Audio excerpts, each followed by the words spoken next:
and hope you enjoy that. So are you ready to start the second half? Yeah! Perfect, so let's do this then. This is Jundas Capone coming to the stage right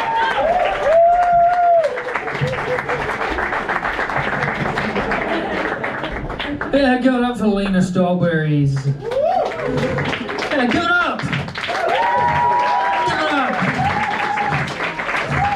I'm from New Zealand. I'm from New Zealand. Give yourself a round of applause. Come on, give yourself a round of applause. Louder! Give yourself a round of applause. Give yourself a round of applause. Louder! Fucking jet lagged. Have you heard of the band called Fleetwood Mac? Yeah! Okay, what did Stevie Nicks say to Mick Fleetwood? A lot of things, because they're in a fucking band together. Am I right? Hey, you at the back. I told you not to talk to my girlfriend while I'm on stage. Stop talking to my girlfriend. And that goes for all of you. While I'm on stage, you're not to talk to my girlfriend. None of you out there in here, don't talk to my girlfriend, or I'll get angry.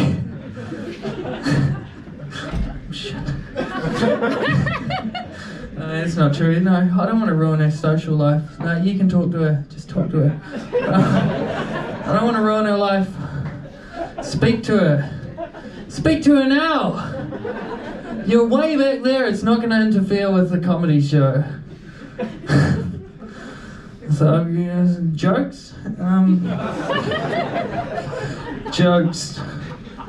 No, I'm going to talk about some history. Okay, in 1951, two men were top of Mount Everest.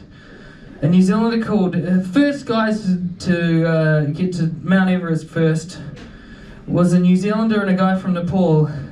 The New Zealander was called Edmund Hillary. The Nepalese guy was called Tenzing Sherpa Tenzing Norgay. Alright, am I right? Yes, I'm right. Okay, but there's a conspiracy theory with this, okay? So, Edmund Hillary was a beekeeper. And there's a conspiracy theory that's been circulating around New Zealand that he had a mental breakdown. He didn't actually like mountain climbing. He had a mental breakdown and started getting scared of the bees. He was sick of being stung because he was a beekeeper. So he wanted to get as far away from the bees as possible. And where can bees not operate?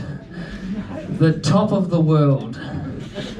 Okay, so he went to the top of Mount Everest to escape the bees.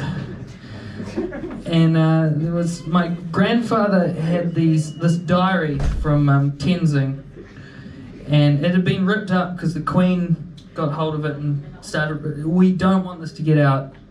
But it's his insane writing, okay? His insane, he's like, there's a bumblebee chasing us up the mountain.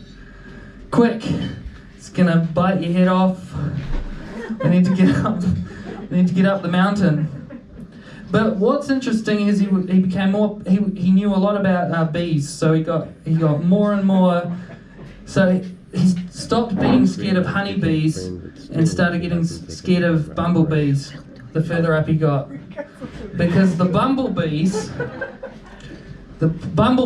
are better than honeybees. I'll tell you why. They don't produce honey, but they can operate at a wider spectrum of temperature. Okay, so bumblebees can operate at a wider spectrum of temperature. So if you're paranoid and you're climbing a mountain, the bumblebees, yes, that's right. Thank you. The bumblebees can chase you further. Okay? So just remember that if you're climbing Mount Everest, the honeybees will drop off first, and then the bumblebees will continue to chase you. And they can bite you. So if you get one big enough, it'll bite your head off. At third base, you're not safe. So you're struggling with altitude sickness, and still a bumblebee can operate at that temperature. Like, fuck, I need to do jokes, don't I? Oh, my girlfriend's not interested in me. I'm fading. Okay, anyone here from Norway? Anyone here from Dutch? Who here is from Dutch? Is there anybody here from Dutch? Who here is from Dutch? Okay, Norway. Okay, Norway, they're smart there. They're smart because Japan, a lot of people think Japan puts salmon in their sushi, and it's a tradition. But they didn't used to do that. In 1971, Norway had a surplus of salmon. So the government hired a whole lot of people to go to Japan and to persuade them to put salmon in their sushi. And so traditionally, Japan didn't put salmon in their sushi. The Norwegian government hired these guys to persuade Japanese people to put salmon in their sushi. So the rest of the world now thinks salmon and sushi is a Japanese tradition. It's not! Norway persuaded Japan so now 40% of Norway's salmon trade is to Japan because of these intelligent secret agents. And people just eat sushi. Oh, I'll have a bit of chicken, I'll have a bit of salmon. No, it's not traditional.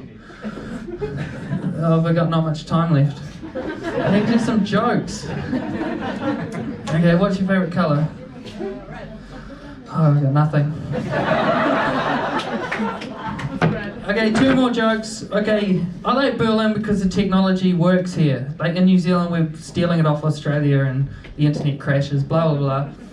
And but the language sometimes on the apps is in German, so I get a bit confused. Like last night I was on eBay and I thought I was on Tinder. So I ended up having sex with some shelves.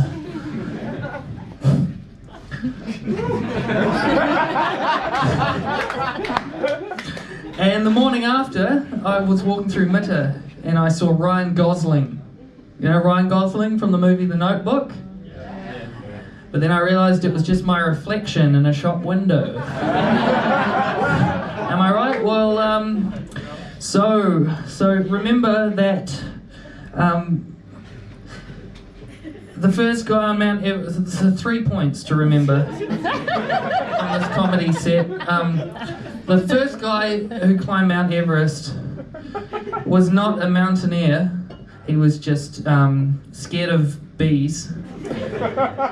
Second point, Norway persuaded Japan to put salmon in their sushi, and the world bought it.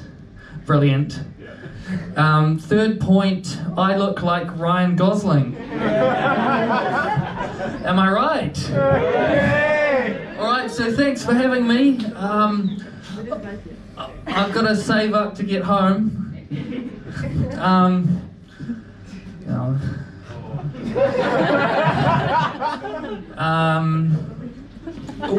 Yeah, stand up, yep. So, let's keep the energy up. Ah! Ah!